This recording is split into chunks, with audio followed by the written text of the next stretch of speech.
E aí, meu amigo, se ajeita na cadeira. Porque hoje eu, Zeca Estrada, caminhoneiro de muitos quilômetros rodados, vou te levar para o coração do sertão do Ceará, numa história que faz o cabelo da nuca arrepiar.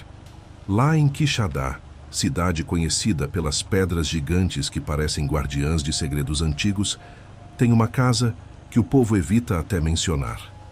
É a casa do Alto do Morro, um lugar onde o vento sopra diferente e a noite esconde mais do que revela. Eu ouvi essa história numa bodega de beira de estrada, tomando um café forte, com aquele cheiro de terra seca no ar e o som dos grilos enchendo o silêncio. Tudo começou numa noite quente de verão, daquelas que o céu parece que vai pegar fogo. Eu estava parado num posto perto de Quixadá com o caminhão descansando e o calor grudando na pele. Foi aí que seu Raimundo, um velho de barba branca e olhar desconfiado, puxou conversa. Ele tinha aquele jeito de quem já viu de tudo, mas quando falou da casa amaldiçoada, a voz baixou, como se tivesse medo de ser ouvido. Zeca, tu já ouviu falar da Casa do Morro? Perguntou ele, olhando para os lados. Eu, curioso, pedi para ele contar mais. E aí a história começou a tomar forma. A casa era antiga, construída no tempo dos bisavós, feita de pedra e madeira, com janelas pequenas e um alpendre que rangia com o vento. Quem morava lá era Dona Lourdes, uma mulher forte, viúva, que criava 3 filhos sozinha. Joãozinho, o caçula, um menino calado e adoentado, Maria das Dores, a do meio, sonhadora e bonita, e Chico, o mais velho, valente e trabalhador na roça. O marido de Dona Lourdes sumiu numa noite de tempestade anos atrás, e desde então, a vida da família nunca mais foi a mesma. O povo respeitava Dona Lourdes, mas também tinha medo, porque diziam que ela sabia rezas antigas, daquelas que podem tanto proteger quanto trazer coisa ruim se usadas errado. A casa ficava isolada, cercada por mandacaros e pedras enormes, num morro que parecia vigiar a vila inteira. De dia era só uma casa velha do sertão, mas à noite, meu amigo, à noite era outra coisa. Contavam que luzes estranhas piscavam nas janelas, como se alguém acendesse velas que não existiam. Tinha quem jurava ouvir vozes sussurrando, como se a casa conversasse com quem passava por perto. E o pior, um cheiro forte de enxofre, misturado com perfume de flor que não era desse mundo. Alguns diziam que viam sombras andando pelo quintal, figuras que não tinham dono. Eu, que já rodei muitas estradas, sei que o sertão guarda mistérios, mas essa história me deu um frio na espinha. Foi numa dessas noites que o padre João, recém-chegado de Fortaleza, resolveu visitar a casa. Ele era jovem, cheio de fé, mas também curioso sobre as histórias que o povo contava. Subiu o morro com uma lanterna na mão e uma Bíblia debaixo do braço, decidido a ajudar Dona Lourdes e entender o que estava acontecendo. Quando chegou, encontrou a casa apagada, só com uma lamparina acesa na cozinha. Dona Lourdes rezava baixinho e as crianças dormiam juntas, como se tivessem medo de se separar. O padre sentiu um frio estranho, mesmo com o calor do sertão, e notou que o silêncio ali era pesado, como se escondesse algo que não queria ser descoberto. Naquela noite, nada de grave aconteceu, mas o padre saiu com um pressentimento ruim. Ele prometeu voltar porque sentia que a família precisava de ajuda. E foi assim que a rotina da vila começou a mudar. O gado da fazenda vizinha sumia, galinhas apareciam mortas no quintal e o povo começou a evitar a casa. Alguns falavam em castigo, outros em pacto. E tinha quem dissesse que a casa era um portal para coisas que a gente não entende. Seu Raimundo terminou a história com um aviso. Zeca, ninguém passa por lá depois do pôr do sol. Quem tentou, voltou diferente, calado, como se tivesse deixado um pedaço da alma lá dentro. Eu ouvi tudo isso com o coração na mão, sentindo o cheiro do café misturado com o suor da estrada. O sertão tem dessas coisas, meu amigo. Histórias que te puxam para dentro e não te largam. E essa casa no Morro de Quixadá, com seus segredos e suas sombras, era só o começo de um caos que ia mexer com todo mundo. Meu amigo, agora que você já conhece a casa amaldiçoada de Quixadá e a família de Dona Lourdes, deixa eu te contar como as coisas começaram a ficar mais pesadas. O sertão não perdoa, e aquela casa no morro parecia decidida a mostrar que guardava mais do que paredes velhas. Eu, Zeca Estrada, ouvi essa parte da história com um nó na garganta, porque é aqui que o medo começa a tomar conta de verdade e os laços entre as pessoas se fortalecem para enfrentar o que vem pela frente. Depois da visita do Padre João, a casa não deu trégua. As noites viraram um pesadelo. O vento, que antes só mexia com as folhas, agora trazia sussurros que pareciam palavras, mas ninguém entendia o que diziam. Dona Lourdes sentia o peso daquele silêncio estranho, como se algo a observasse o tempo todo. Joãozinho, o caçula, começou a ter febres altas e a falar coisas sem sentido, como se conversasse com alguém que não estava ali. Maria das Dores, que sempre foi sonhadora, se fechou, olhando para os cantos escuros com medo. E Chico, o valente, andava inquieto, sem dormir, como se sentisse que precisava proteger a família de algo que ele não via. O Padre João voltou a casa, trazendo sua Bíblia e sua fé, mas logo percebeu que não era só uma questão de reza. Portas batiam sozinhas, objetos sumiam e apareciam em lugares estranhos. E aquele cheiro de enxofre voltava, deixando o ar pesado. Ele tentou benzer a casa, mas os fenômenos só pioravam.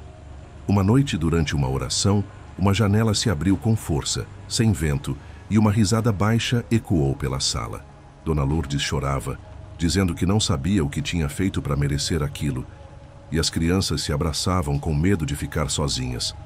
A vila inteira começou a sentir o impacto. Os vizinhos, que antes só cochichavam, agora evitavam até olhar para o morro. As conversas na bodega eram de medo e desconfiança.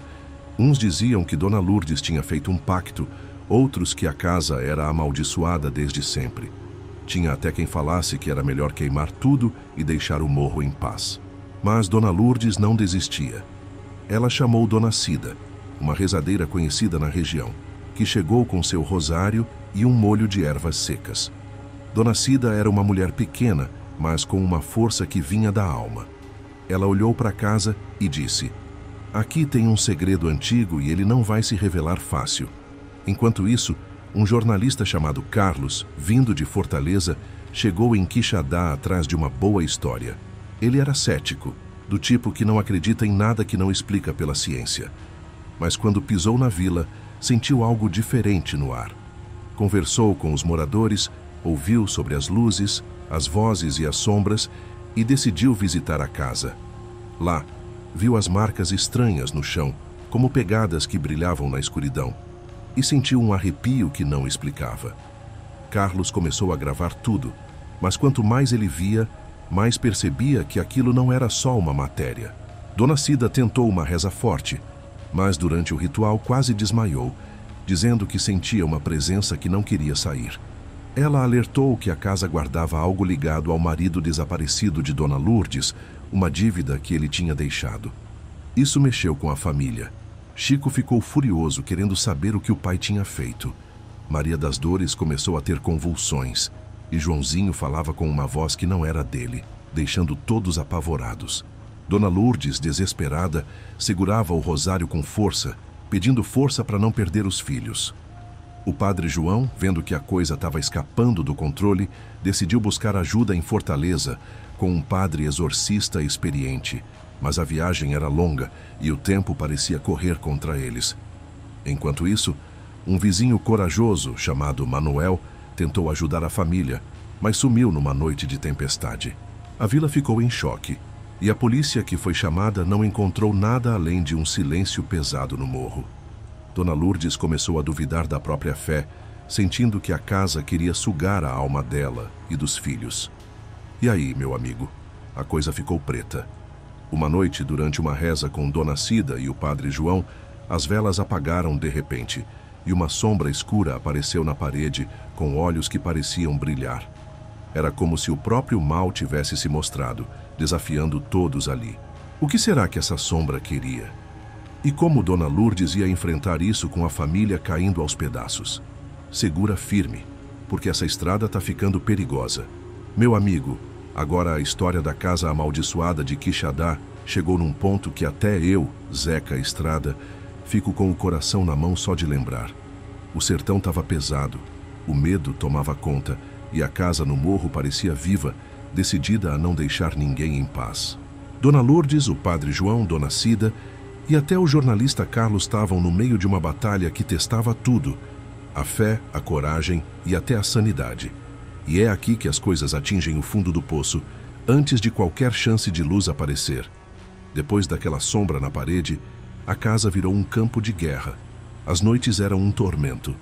O vento parava de soprar, mas o silêncio era pior, cheio de sussurros que pareciam vir de dentro das paredes. Joãozinho, o caçula, estava cada vez pior, com febres que não explicavam e falando palavras estranhas, como se outra coisa usasse a voz dele. Maria das Dores tinha crises que deixavam ela sem forças, e Chico, que sempre foi o forte da família, começou a desabar com os olhos vermelhos de tanto não dormir. Dona Lourdes sentia o peito apertado, como se uma mão invisível quisesse arrancar a alma dela. O padre João voltou de Fortaleza com o padre exorcista, um homem chamado Padre Miguel, de olhar firme e voz que não tremia. Ele trouxe livros antigos, um crucifixo pesado e uma certeza que assustava. Essa casa está presa a algo que não é daqui. Na primeira noite ele tentou um ritual, mas a casa reagiu. Portas batiam com força, o chão tremia e o cheiro de enxofre voltou tão forte que era difícil respirar. Padre Miguel não desistiu, mas confessou para o padre João que nunca tinha enfrentado algo assim. Carlos, o jornalista, continuava filmando, mas agora com menos ceticismo. Ele encontrou um diário velho escondido atrás de uma pedra no quintal que pertencia ao marido desaparecido de Dona Lourdes. As páginas falavam de um pacto feito anos atrás, uma promessa para proteger a família, mas que abriu uma porta para o mal. Carlos mostrou o diário para Dona Cida, que ficou pálida. Ela disse que o marido de Dona Lourdes tinha mexido com forças antigas, coisas que o sertão guardava desde antes dos avós deles. Essa dívida está cobrando a família agora, ela avisou. A comunidade, que antes evitava o morro, começou a se dividir. Alguns queriam ajudar trazendo velas e rezando do lado de fora, mas outros tinham medo até de olhar para casa. O sumiço de Manuel, o vizinho, deixou todo mundo em pânico. A polícia voltou, mas só encontrou marcas estranhas no chão como pegadas que brilhavam na escuridão.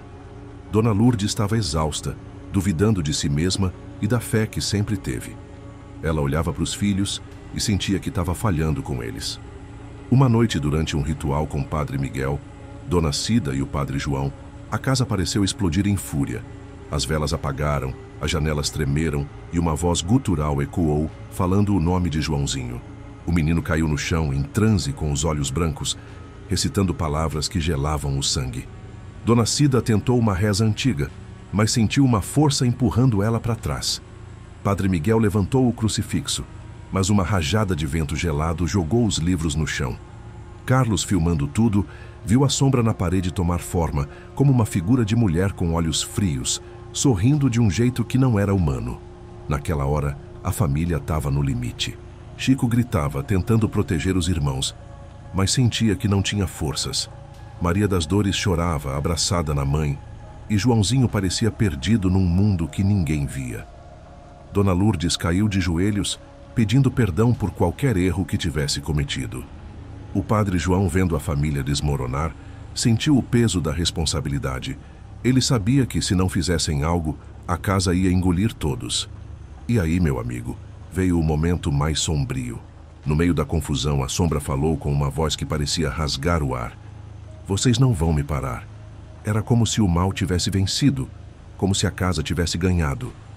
Dona Lourdes olhou para os filhos, para o padre, para Dona Cida e sentiu que estava tudo perdido. Será que ainda tinha esperança? Ou a escuridão ia tomar conta de vez? Segura o fôlego, porque essa história está prestes a virar de um jeito que ninguém esperava. Meu amigo, agora chegou a hora de contar o final dessa história que mexeu com o sertão de Quixadá. Eu, Zeca Estrada, te trouxe até aqui, pelo morro onde a casa amaldiçoada guardava seus segredos. Dona Lourdes, o padre João, Dona Cida, o jornalista Carlos e a vila inteira estavam no meio de uma batalha contra um mal que parecia não ter fim. Mas segura firme, porque é agora que a coragem, a fé e a união mostram sua força, e o sertão revela que nem tudo é escuridão. Naquela noite sem lua, a casa estava viva com o pior dos pesadelos. As velas apagavam, o chão tremia, e a sombra que tomou forma de uma mulher com olhos frios parecia dominar tudo. Joãozinho estava em transe, falando com uma voz que não era dele, e Dona Lourdes, de joelhos, sentia o coração despedaçar. Mas foi aí, no momento mais escuro, que algo mudou. Dona Lourdes olhou para os filhos e decidiu que não ia desistir. Ela pegou o rosário que Dona Cida deu, segurou firme e começou a rezar com uma força que vinha da alma.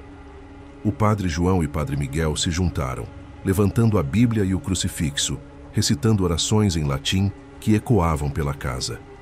Dona Cida cantava uma reza antiga, daquelas que o sertão guarda há gerações, chamando a proteção dos antepassados. Carlos, que antes só filmava, agora rezava junto, sentindo que estava diante de algo maior que ele. Do lado de fora, a comunidade, que tinha vindo com velas e coragem, formava uma corrente de orações, enchendo o morro com vozes de fé. A casa resistia, com portas batendo e um vento gelado que parecia querer expulsar todo mundo. Mas a união de Dona Lourdes, dos padres, de Dona Cida e da vila era mais forte. A sombra na parede começou a tremer, como se doesse, e a voz gutural ficou mais fraca. Joãozinho, no canto, parou de falar e caiu nos braços da mãe, com os olhos voltando ao normal. As velas, que estavam apagadas, acenderam de novo, e o cheiro de enxofre deu lugar ao perfume das flores do sertão. Num último esforço, Dona Cida jogou ervas no chão, formando um círculo, e gritou palavras que ninguém entendeu, mas que fizeram a sombra gritar de raiva. Padre Miguel levantou o crucifixo bem alto e a sombra enfim se desfez, como fumaça levada pelo vento. A casa ficou em silêncio, mas dessa vez era um silêncio de paz, como se tivesse respirado aliviada. Dona Lourdes abraçou os filhos, chorando, mas com um sorriso que mostrava que a luta tinha valido a pena. Depois daquela noite, a vida no morro mudou. Joãozinho melhorou, voltando a correr e rir como antes. Maria das Dores encontrou de novo seus sonhos, e Chico retomou a roça com uma força nova. A vila, que antes tinha medo, agora se unia em orações e festas, mostrando que a fé e a coragem tinham vencido. Dona Cida ensinou rituais simples para manter o mal longe, e o Padre João virou um líder que trouxe esperança para o povo. Carlos voltou para Fortaleza com uma matéria que não era só de terror, mas de superação, e que trouxe ajuda para Quixadá. A casa no morro, que antes era temida, virou um símbolo de resistência. Dona Lourdes plantou flores no quintal e as pedras gigantes ao redor pareciam proteger, não assustar. O sertão, meu amigo, é assim, cheio de mistérios, mas também de força. Essa história me faz pensar no quanto a gente pode enfrentar quando acredita, quando se une. O que será que essa casa ainda guarda? E o que você acha disso tudo? Se essa história te tocou, deixa seu comentário aqui embaixo. Conta o que achou, se já ouviu um caos assim no seu canto, ou se quer que eu traga mais histórias do nosso Brasil. Se inscreve no canal, ativa o sininho para não perder nenhum vídeo e vem comigo nessa estrada cheia de lendas e emoções. O sertão está esperando e eu, Zeca Estrada, te levo junto. Até a próxima e fica com Deus.